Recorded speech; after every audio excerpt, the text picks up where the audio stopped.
Assalomu alaykum, hurmatli tomoshabinlar. Bugun men pensionerlar uchun juda muhim bo'lgan masalani tushuntirib beraman. Pensiyasi bank kartasiga tushadigan odamlar endi nimadan ehtiyot bo'lishi kerak? Banklar qaysi holatlarda kartani cheklashi, pul yechishni vaqtincha to'xtatishi yoki qo'shimcha tekshiruv talab qilishi mumkin. Bu ma'lumot faqat pensionerlarga emas, ularning farzandlari, nabirlari, qo'shnilari va pensiya pulini olib beradigan barcha yaqinlariga ham tegishli. Chunki bitta noto'g'ri harakat tufayli karta bloklanib qolishi, pensiya pulini vaqtida yecha olmaslik yoki bankda ortiqcha sarson bo'lishi mumkin. Hozirning o'zida kanalga obuna bo'ling, videoga like bosing, chunki bu xabarni iloji boricha ko'proq pensionerlarga yetkazish kerak. Men avval vaziyat qanday bo'lganini sodda qilib aytaman. Oldin ko'p pensionerlar pensiya kartasini farzandiga, keliniga, nabirasiga yoki qo'shnisiga berib qo'yar edi. Mana kartam, pin kod mana bankomatdan 1 million 200 ming so'mni yechib kel deb ishonib topshirardi. Banklar ko'pincha bunday holatga aralashmasdi, chunki karta ishladi, pin kod kiritildi, pul yechildi. Demak, operatsiya egasi ro'zdek ko'rinar edi. Lekin hozir bank tizimida nazorat kuchaygan. Sababi bitta emas, bir nechta. Birinchidan, firibgarlik ko'paydi. Telefon orqali aldab, pensionerning kartasidan pul yechib olish, bank xodimiman deb kod so'rash, pensiyangiz oshdi deb havola yuborish, plastik kartangizni yangilaymiz deb ma'lumot olish holatlari juda ko'paydi. Ikkinchidan, banklar karta egasining pulini himoya qilishga majbur. Uchinchidan, karta orqali tushadigan pensiya shaxsiy mablag' hisoblanadi va undan foydalanish tartibi ham shaxsiy javobgarlik bilan bog'liq. Shuning uchun bugun eng asosiy gap shuki, banklar pensionerlarga pensiyasini olishni taqiqlayotgani yo'q. Pensiya kartaga tushishi davom etadi. Lekin banklar karta egasidan boshqa odam kartadan doimiy foydalanishi, pin kod boshqalarga berilishi, shubhali o'tkazmalar qilinishi, pensiya tushishi bilan darhol begona kartalarga pul o'tkazilishi kabi holatlarga jiddiy qaray boshladi. Ayrim vaziyatlarda bank operatsiyani to'xtatishi, kart egasini chaqirishi, shaxsni tasdiqlashni so'rashi yoki kartani vaqtincha bloklashi mumkin. Men buni oddiy misolda tushuntiraman. Masalan, 2 yoshli onaxonning kartasiga har oy 1 million 1 ming so'm pensiya tushadi. Oldin uning o'g'li kartani olib, har oy bankomatdan pulni yechib kelgan. Bu necha yil davom etgan. Endi bank tizimi shuni ko'rishi mumkin. Karta egasi bir hududda yashaydi, lekin pul doim boshqa hududdagi bankomatdan yechilyapti. Pul tushishi bilan 5 daqiqa ichida to'liq yechib olinadi. Ba'zan kartadan internet to'lovlar, begona telefon raqamlariga o'tkazmalar bo'ladi. Bank buni shubhali deb baholashi mumkin. Bank bu pulni haqiqatan ham pensionerning o'zi olyaptimi yoki kimdir uning kartasidan foydalanyaptimi degan savolni qo'yadi. Yana bir misol. Otaxonning pensiyasi 1 million 900 ming so'm.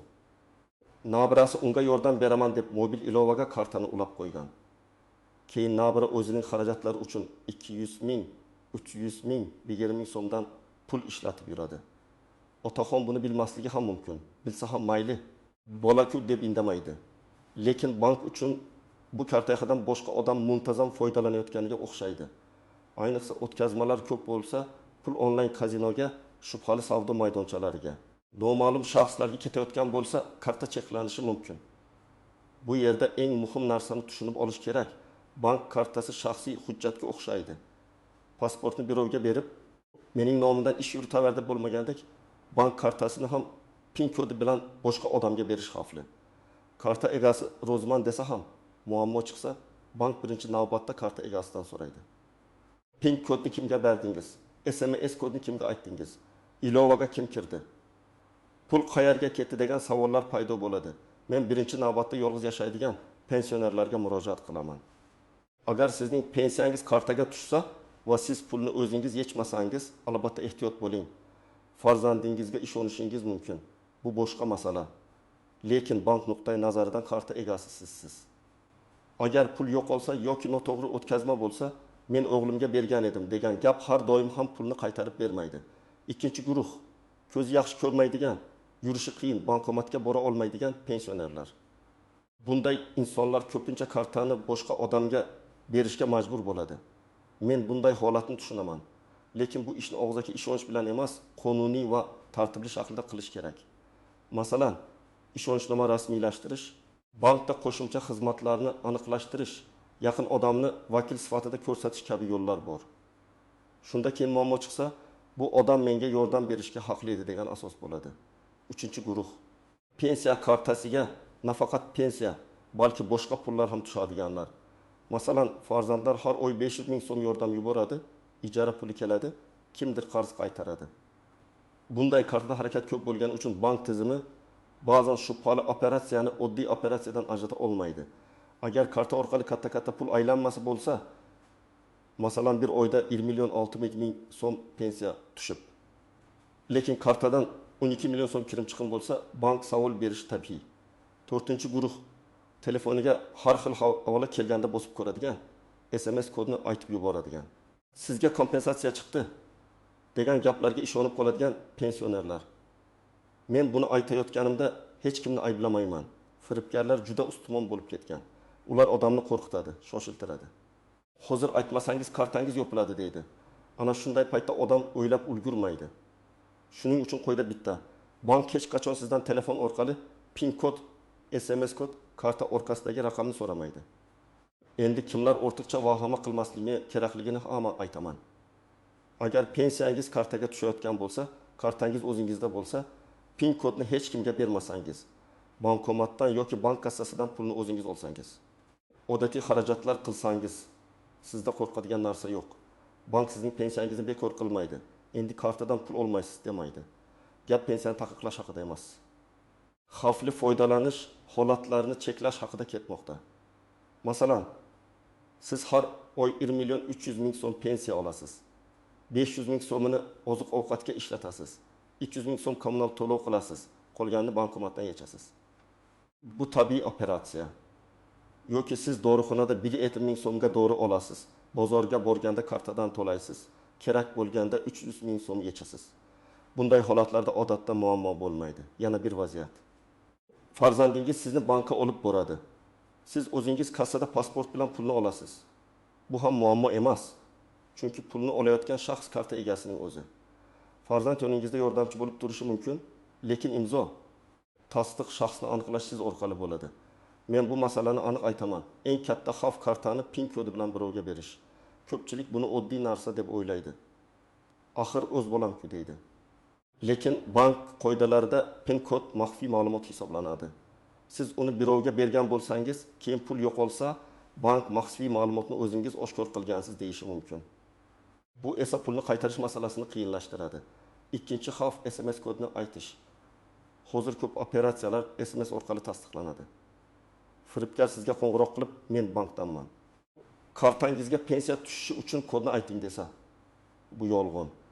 Kodni aytganingiz bilan u sizning nomingizdan pul o'tkazishi, ilovaga kirishi yoki kartani boshqa xizmatga ulashi mumkin. 10 soniyada pul ketadi.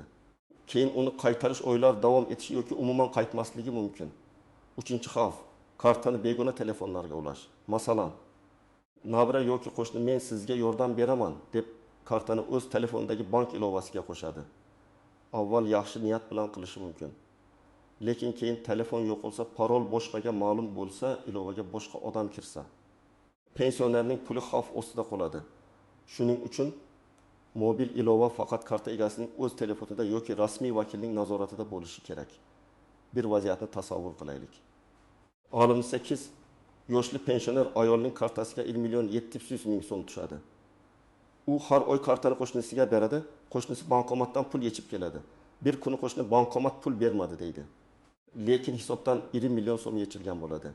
Endi savol, bu xatomi? Bankomat muammosimi yoki pulni kimdir oldimi? Buni aniqlash uchun bank tekshiruv qiladi. Agar PIN kod bilan operatsiya bo'lgan bo'lsa, bank karta egasidan PIN kodni kim bilardi deb so'raydi. Pensioner qo'shnim bilardi desa, ish murakkablashadi. Ikkinchi misol, otaxonning kartasiga 2 milyon so'm pensiya tushadi. O'g'li kartani olib 2 milyonni yechadi. Otaga 1 milyon 500 ming beradi. 500 mingni keyin beraman deb ushlab qoladi. Otaxon indamaydi, lekin keyin oilada kelishmovchilik bo'ladi.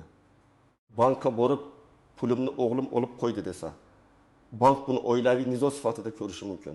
Chunki karta va PIN kod ixtiyoriy berilgan. Shuning uchun men doim aytaman, yordam boshqa. Kartani to'liq topshirib qo'yish boshqa. Uchinchi misol, pensionerga telefon qilishadi. Sizga 600 ming so'm qo'shimcha to'lov chiqdi. Kartangizni tasdiqlash kerak deyishadi. Bu karta raqamini, amal qilish muddatini, SMS kodni aytadi. 5 daqiqadan keyin kartadan 1 million 2 ming so'm yo'qoladi. Bankka borganda ma'lum bo'ladiki, pul internet orqali boshqa hisobga o'tgan. Bunday holatda bank yordam berishi, ariza qabul qilishi, operatsiyani tekshirishi mumkin. Lekin kodni o'zingiz aytgan bo'lsangiz, pulni qaytarish kafolatlanmaydi. 4-misol.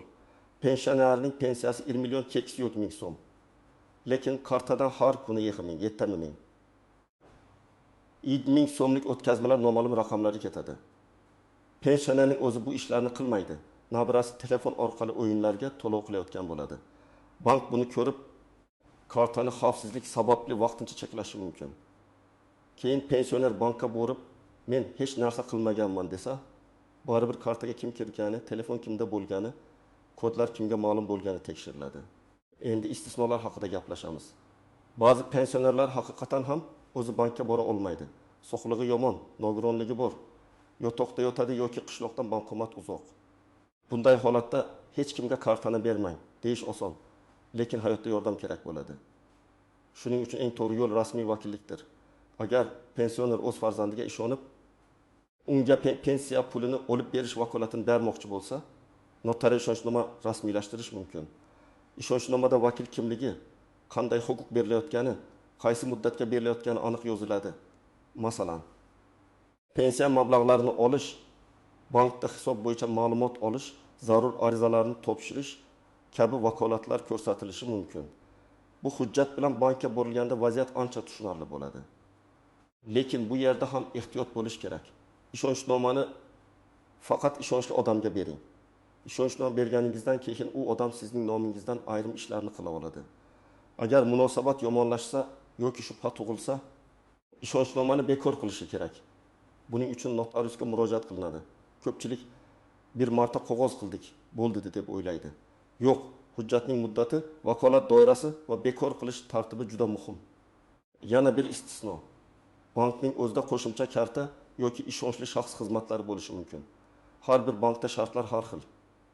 Ba'zi banklar asosiy hisobga bog'langan qo'shimcha karta chiqaradi. Ba'zilari bunday xizmatni cheklaydi. Shuning uchun men aniq tavsiya qilaman. O'zingiz xizmat ko'rsatadigan bank filialiga boring yoki rasmiy kol markaziga qo'ng'iroq qiling. Men pensionerman. Sog'lig'im sababli pulni farzandim olib berishi kerak. Buni qonuniy qanday qilamiz deb so'rang. Javobni og'zaki eshitib qo'ymang. Kerak bo'lsa yozib oling. Ko'pchilik e'tibor bermaydigan birinchi nozik jihat, karta bloklansa. Pensiya yo'qolmaydi. Pul hisobda turadi. Lekin siz uni yecha olmasligingiz mumkin. Masalan, karta xavfsizlik sababli to'xtatildi. Bu pensiya bekor qilindi degani emas.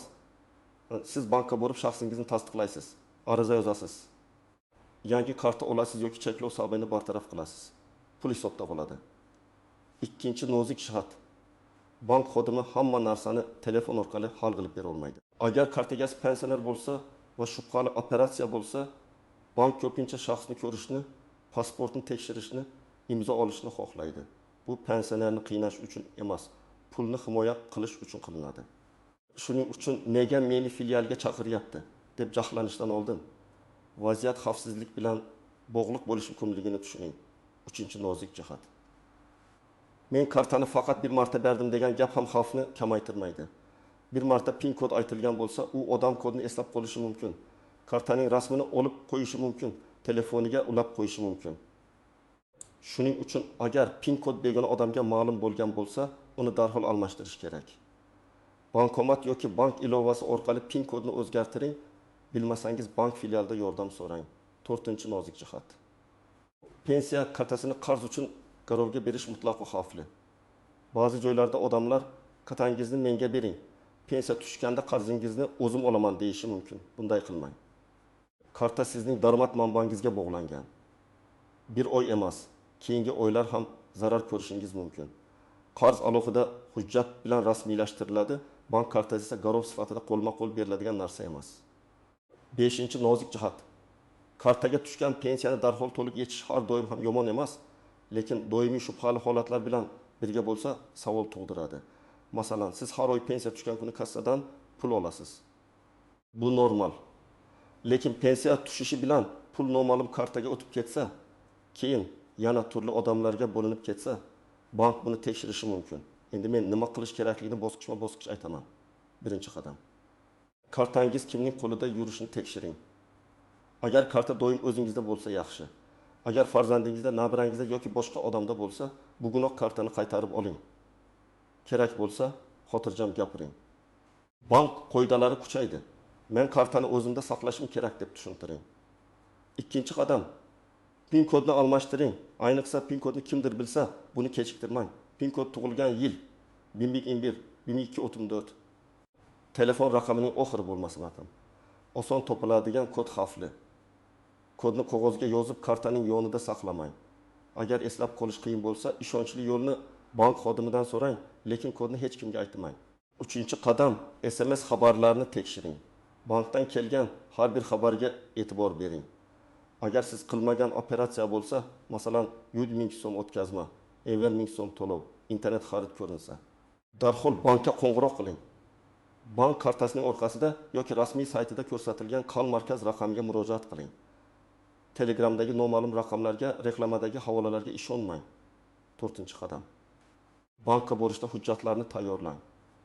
Pasport yoki ID karta, pensiya kartasi, telefoningiz, bankdan kelgan SMS'lar, shubhali operatsiya bo'lsa, uning vaqti va summasini yozib oling.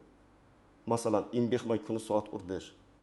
O'tgan 2da 320 ming so'm o'tgan. Men bu operatsiyani qilmaganman deb aniq ayting. Aniq ma'lumot bankka tekshiruvni tezroq boshlashga yordam beradi. 5-qadam. Agar sizga boshqa odam yordam berishi zarur bo'lsa, buni rasmiylashtiring. Notariusga boring, ishonchnoma haqida maslahat oling. Bank filialidan vakil orqali xizmat olish tartibini so'rang. Mening o'g'lim pulimni olib keladi deb og'zaki aytish bilan cheklanib qolmang. Bugun hammasi yaxshi bo'lishi mumkin. Lekin ertaga nizo chiqsa, hujjat sizni himoya qiladi. 6-qadam, mobil ilovalarni tartibga soling. Agar bank ilovasi o'zingizning telefoningizda bo'lsa, telefon parolini qo'ying. Telefonni begona odamga bermang. Agar ilova farzandingiz telefonda bo'lsa, bank bilan maslahat qiling.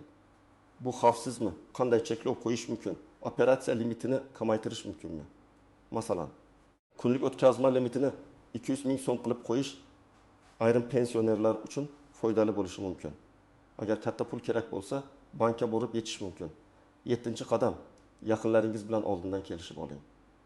Men pensionerlarga ham, ularning farzandlariga ham aytaman. Pul masalasida aniqlik bo'lsin. Har oy pensiya qancha tushdi, qancha yechildi, qancha dori-darmonga, qancha kommunal to'lovga ketdi, yozib boring. Bu ishonchsizlik emas, tartib. Masalan, daftar tuting. Iyun pensiya 1 milyon 600 ming, dorilar 220 ming, kommunal 1 ming, oziq ovqat 600 ming, naqd qo'lda 20 ming. Shunda hech kimda shubha qolmaydi. 8-qadam, firibgarlar bilan gapni cho'zmang. Sizga bankdanman, pensiya jamg'armasidanman, kartangiz yopiladi, kod ayting, havolaga kiring desa, darhol telefonni qo'ying. Keyin bankning rasmiy raqamiga o'zingiz qo'ng'iroq qiling. Haqiqiy tashkilot sizni qo'rqitib, shoshiltirib, maxfiy kod so'ramaydi. Agar kartangiz bloklangan bo'lsa yoki pulingiz bo'yicha shubha bo'lsa, bankka borib ariza yozing. Arizada ism, familiyangiz, pasport ma'lumotingiz, telefon raqamingiz, karta raqamingizning oxirgi 4 raqami, muammo sanasi va mazmunini ko'rsating. Masalan, men ushbu operatsiyani amalga oshirmaganman. Mablag' yetishilishi sababini tekshirishingizni so'rayman deb yoziladi. Agar karta yo'qolgan bo'lsa, kartani bloklash va yangi karta chiqarishni so'rang. Agar sizning nomingizdan kimdir noqonuniy pul olgan deb hisoblasangiz, bank arizasi bilan cheklanib qolmang. Zarur bo'lsa ichki ishlar organlariga ham murojaat qiling. Chunki bank operatsiyani texnik tomondan tekshiradi. Lekin firibgarlik, aldov, bosim yoki o'zlashtirish bo'lsa, bu huquqni muhofaza qiluvchi organlar ko'radigan masala bo'lishi mumkin. Ariza nusxasini, bank javobini, SMS xabarlarini saqlab qo'ying. Agar pensiya tushmagan bo'lsa, bu har doim bank aybi degani emas. Ba'zan pensiya tayinlash organi, to'lov grafigi, hujjat muddati, karta hisobining holati bilan bog'liq bo'lishi mumkin. Bunday vaziyatda bankdan hisobga pul kelganmi yoki yo'qmi deb so'rang. Agar kelmagan bo'lsa, pensiya bo'limiga murojaat qiling. Agar kelgan, lekin yecha olmayotgan bo'lsangiz, bank muammoni tushuntirishi kerak. Men eng asosiy qoidalarni yana bir bor aniq aytaman. Karta o'zingizda bo'lsin. PIN kodni hech kim bilmasin. SMS kodni hech kimga aytmang. Kartani qarzga, garovga, vaqtincha foydalanishga bermang. Mobil ilovaga begona telefonlardan kirmang. Shubhali qo'ng'iroqlarga ishonmang. Agar yordam kerak bo'lsa, hujjat bilan rasmiylashtiring. Har bir operatsiyani kuzatib boring. Farzandlar uchun ham alohida gapim bor. Ota-onangizning pensiya kartasini ishlatish siz uchun qulay bo'lishi mumkin, lekin bu ularni xavfga qo'yadi. Agar siz rostdan yordam bermoqchi bo'lsangiz, bankka birga boring, tartibini so'rang, ishonchnoma qiling, xarajatlarni yozib boring. Ota-onaning puli kichik ko'rinsa ham, ularning dori-darmoni, oziq-ovqati, kommunal to'lovi, kundalik ehtiyoji shu pulga bog'liq. Bir marta ehtiyotsizlik butun oyga muammo bo'lishi mumkin. Yana shuni unutmang. Bankning maqsadi pensionerni pulsiz qoldirish emas. Bank xavfli operatsiyani ko'rsa, uni to'xtatishi mumkin. Bu ba'zan noqulaylik tug'diradi. Lekin aslida pulni himoya qilish uchun qilinadi. Muammo shundaki, ko'pchilik qoidalarni oldindan bilmaydi. Karta bloklangandan keyin, pul ketgandan keyin, firibgarga kod aytilgandan keyin yugurib qoladi. Men esa sizga bugun oldindan tayyor turishni maslahat beraman. Bugungi mavzuning mazmuni shunday. Pensiya kartaga tushishi davom etadi, lekin kartadan foydalanish tartibiga e'tibor kuchaydi.